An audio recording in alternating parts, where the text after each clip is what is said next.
गीदड़ बड़ा फुफकार रहा है, शेर को ये ललकार रहा है।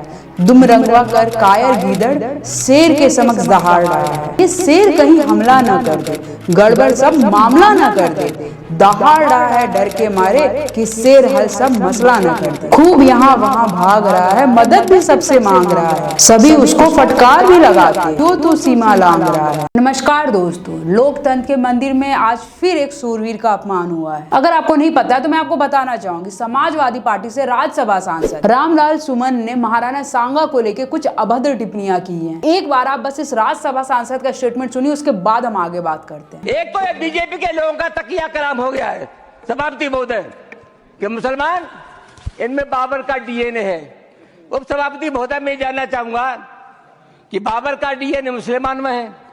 हिंदुस्तान का मुसलमान तो बाबर को अपना आदर्श मानता नहीं है, वो तो मोहम्मद साहब को अपना आदर्श मानता है, सूफी संतों की परंपरा को अपना आदर्श मानता है। लेकिन सभापति महोदय मैं जानना चाहूंगा कि बाबर को लाया कौन? बाबर को इब्राहिम लोधी को हराने के लिए राणा सांगा लाया था। तो मुसलमान तो बाबर की औलाद है और तुम गद्दार राणा सांगा की औलाद हो, ये हिंदुस्तान में तय हो जाना चाहिए। अगर बाबर की तो आलोचना करते हैं, राणा सांगा की आलोचना नहीं करते। अब जिसको इतिहास नहीं पता है वो ऐसे ही बात करेगा ना। अगर बचपन में लाल झंडी की जगह अगर किताब उठाई होती, इतिहास को पढ़ा होता, तो उसको आज सत्य का पता होता। झंडा उठाने से तुम्हें टोपी तो मिल गई और सीट भी मिल गई सांसद की, लेकिन आपको ज्ञान नहीं मिल पाया सुमन जी। अब जिनको नहीं पता मैं उनको थोड़ा सा इतिहास बताना चाहूंगी कि बाबर को इस देश में कौन लाया था। यहाँ पे कुछ मत करना, आप बस बाबरनामा एक बार उठा के पढ़ लेना। मैं यहाँ पे 2 क्लिप लगा दे रही हूँ, आप इसको पढ़ना, आपको खुद समझ में आ जाएगा कि बाबर को इस देश में कौन लेके आया था। इतिहास पढ़ोगे तो ना इतिहास को जानोगे। इतिहास सुनने से इतिहास को नहीं जाना जाता। और इतिहास को सुनने का इतना ही शौक है तो एक बार इस इतिहास को भी सुन लो, तो शायद आपको फैक्ट पता चल जाए। डॉक्टर दानपाल सिंह के अनुसार महान राणा सांगा ने 100 लड़ाइयां लड़ी जिसमें से 99 जीती। डॉक्टर गोपीनाथ शर्मा अपनी किताब राजस्थान के इतिहास में लिखते हैं कि राणा सांगा से वीर योद्धा कोई नहीं था। इतिहासकार चंद्रशेखर शर्मा के अनुसार बयाना के युद्ध में राणा सांगा ने बाबर को करारी हार दी।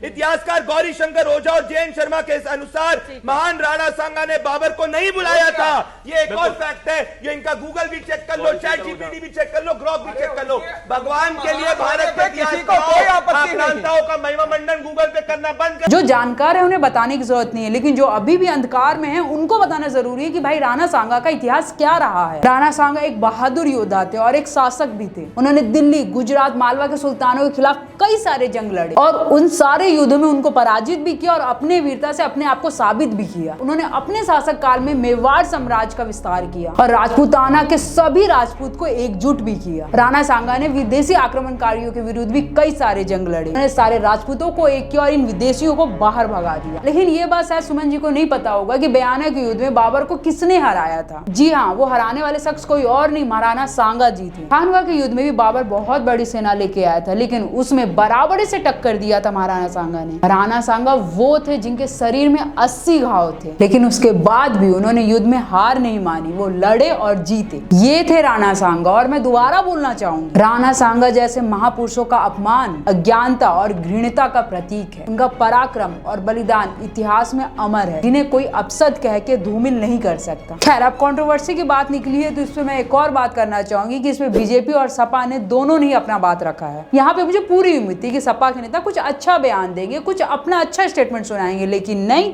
अब एक बार अखिलेश यादव जी के इस स्टेटमेंट को सुन लीजिए, फिर हम आगे बात करते हैं। बीजेपी के लोग किस बात पे बहस कर रहे हैं? उनके बड़े बड़े नेता जिन्होंने संविधान की शपथ ली, वो किस बात की बहस छेड़ना चाहते हैं? औरंगजेब की बहस छेड़ना चाहते हैं?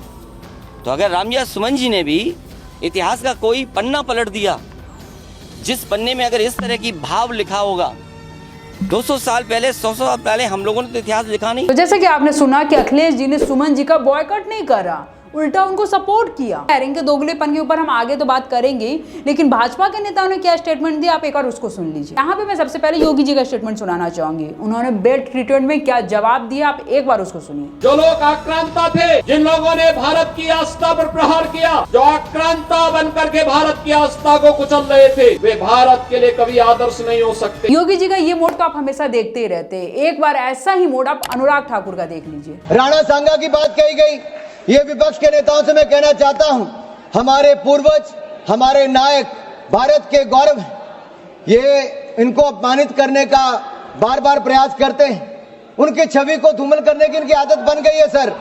मैं पूछना चाहता हूं, वोट बैंक के लिए स्वाभिमान को कितनी छोड़ दोगे, कितना नीचे गिर जाओगे? मैं कहूंगा, वीर कभी मरते नहीं, वो सदा जिंदा रहते हैं, कभी दिलों में कभी इतिहास में अमर रहते हैं। साहस इतना था शूरवीर राणा सांगा में, भर भर देश के दुश्मन कांपते थे थर थर। मेवाड़ शिरोमणि को तुम नीचा क्या दिखाओगे?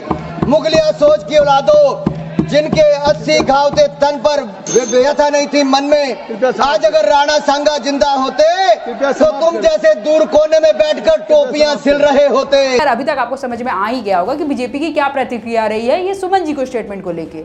अब हम चलते हैं अखिलेश यादव के दोगलेपन के ऊपर। आज से लगभग 2 महीने पहले इस देश के गृह मंत्री अमित शाह ने पार्लियामेंट में एक बयान दिया था। उस बयान में उन्होंने अंबेडकर जी को लेकर कुछ कहा था। एक बार आप उस बयान को सुन लीजिए, उसके बाद हम इसके बारे में आगे बात करते हैं। मान्यवर, अभी एक फैशन होगा है अंबेडकर अंबेडकर अंबेडकर अंबेडकर अंबेडकर अंबेडकर। इतना नाम अगर भगवान का लेते हैं तो 7 जन्मों तक स्वर्ग मिल जाता। अच्छी बात है ना? सुनिए तो, आप सुनिए ना, मैं बताता हूँ। हमें तो आनंद है कि अंबेडकर का नाम लेते हैं। अंबेडकर का नाम अभी 100 बार ज्यादा लो, परंतु साथ अर्थ में अंबेडकर जी के प्रति आपका भाव क्या है ये मैं बताता हूं। अंबेडकर जी को देश की पहली कैबिनेट से इस्तीफा क्यों दे दिया? अंबेडकर जी ने कई बार कहा कि अनुसूचित जातियों और जनजातियों से हुए व्यवहार से मैं असंतुष्ट हूँ, सरकार की विदेश नीति से मैं असहमत हूँ और आर्टिकल 370 से मैं असहमत हूँ, इसलिए वो छोड़ना चाहते थे। उनको आश्वासन दिया गया, आश्वासन पूरा नहीं हुआ, उन्होंने इग्नोरेंस के चलते इस्तीफा दे दिया। अब आपने सुना कि अमित शाह ने क्या बयान दिया। जैसे ही ये बयान बाहर आया उसके बाद ही पूरा अपोजिशन फ्रंट फुट पे खेलने लगा। अखिलेश यादव जी ने तो अमित शाह जी को समझाया कि भाई आप माफी मांग लो, आपने गलत बयान दिया है। माफी मांगने वाला व्यक्ति हमेशा बड़ा होता है। सरकार को जिनकी भाषा से, व्यवहार से पूरे देश का सेंटिमेंट बाबा साहब भीमराव अम्बेडकर जी के लिए जो अपमान की तरह भाषा इस्तेमाल हुई, उस पर माफी मांगनी चाहिए और शब्द वापस अपने लेने चाहिए। अभी मैं बात कर रही थी ना कि दोगलापन क्या होता है, हिपोक्रेसी क्या होती है। चलिए अब इसके बारे में बात करते हैं। अखिलेश जी ने पार्लियामेंट के सामने ये स्टेटमेंट दिया कि अमित शाह जी को माफी मांगनी चाहिए, तो बिल्कुल ठीक है। लेकिन यही अखिलेश जी अभी अपने सांसद के लिए कह रहे हैं कि इतिहास को पढ़ना चाहिए। और अगर आप इतिहास की बात कर ही रहे हैं तो BR अम्बेडकर साहब जी ने मुसलमानों को लेकर क्या बात कही है, आप उसको एक बार कोट करेंगे? पार्टीशन को लेकर बाबा जी के क्या विचार थे, क्या आप उसको कभी सामने लेके आएंगे? कभी नहीं लेके आएंगे, क्योंकि मैं जानती हूँ इससे आपका वोट का पोलराइजेशन बिगड़ जाएगा। आप इतिहास की बात करते हैं और एक समाज का दिल दुखाने का बात करते हैं, तो क्या ये दोगलापन नहीं है? ये इतिहास की बात करते हैं। तो मैं बताना चाहूंगी आपको कि सांगा वो सूरवीर थे